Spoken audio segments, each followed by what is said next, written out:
Morning students, welcome back. We were listening to a story, lesson number 4, that is the magic window. So let's continue the story.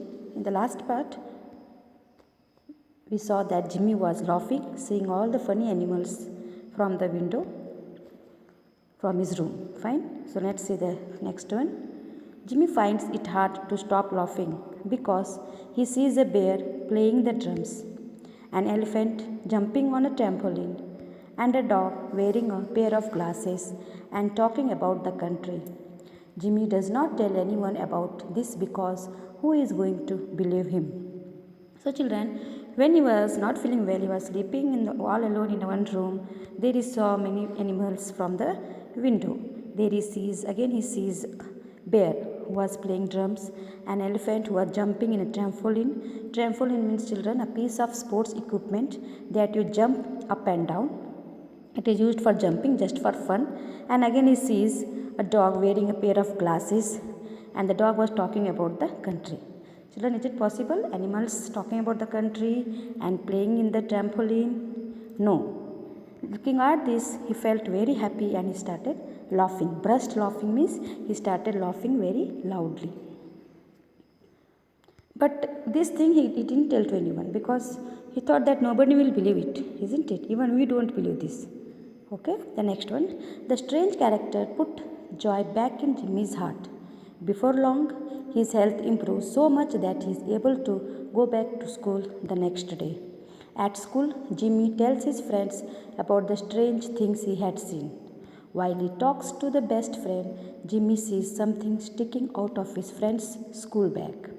So, children, after he is well now he is going to school. So, before long means after few days. Okay, he felt well. Now he started going to school. When he went to the school the next day, he met his friend there. Jimmy met his friend, and Jimmy was a bit sad also, looking at the animals, and nobody will believe him.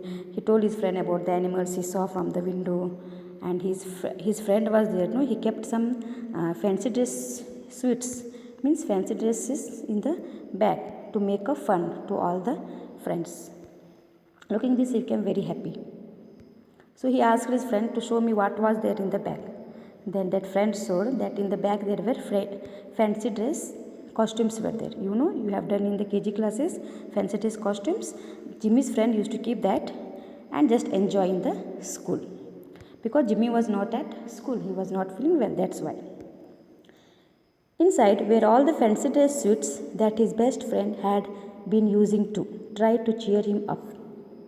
And from that day on, Jimmy always does his best to make sure that no one feels sad and alone. And from that day, Jimmy he was thinking that he was alone, okay, sleeping in the room. It's not like that. Everyone loves him. Even his friends loves him. Even his parents loves him. Because he was not feeling well, so parents told to sleep in one room only. So his friends also enjoyed, okay, they were just making fun in the school. So from that day, Jimmy became a good boy, and he was not sad. He did not think that he is alone. Everyone is with him. So this was the story about the magic window. As this was the magic window, he can see all the animals with some beautiful things. Like penguin eating a bread, okay, elephant jumping in a trampoline, and dog wearing a glasses. Just it is like a magic thing. So children, this story was written by Pedro Pablo Scarston. Okay, he was from Madrid, Spain. He was a very great writer, and he was born in Madrid, Spain in 1973. He loves writing short stories for children. He left his job to pursue story writing. He had a job, okay, but he left it only for writing a story for small children, related to small children. His project, Bedtime Stories, combines his educational experience with his technical knowledge. So this was about the author who wrote the story, children. So today's homework, what to do, children? You take your English classwork, and in that put the heading and which word you feel that you can't spell or you don't know the spellings. Write those words, around 10 words from this lesson only. Write 10 words, learn the spellings, and try to read one page of this story. In next class we will do some reading also. Reading practice we will do in the next class. Thank you, children. Have a nice day. We will meet on next class.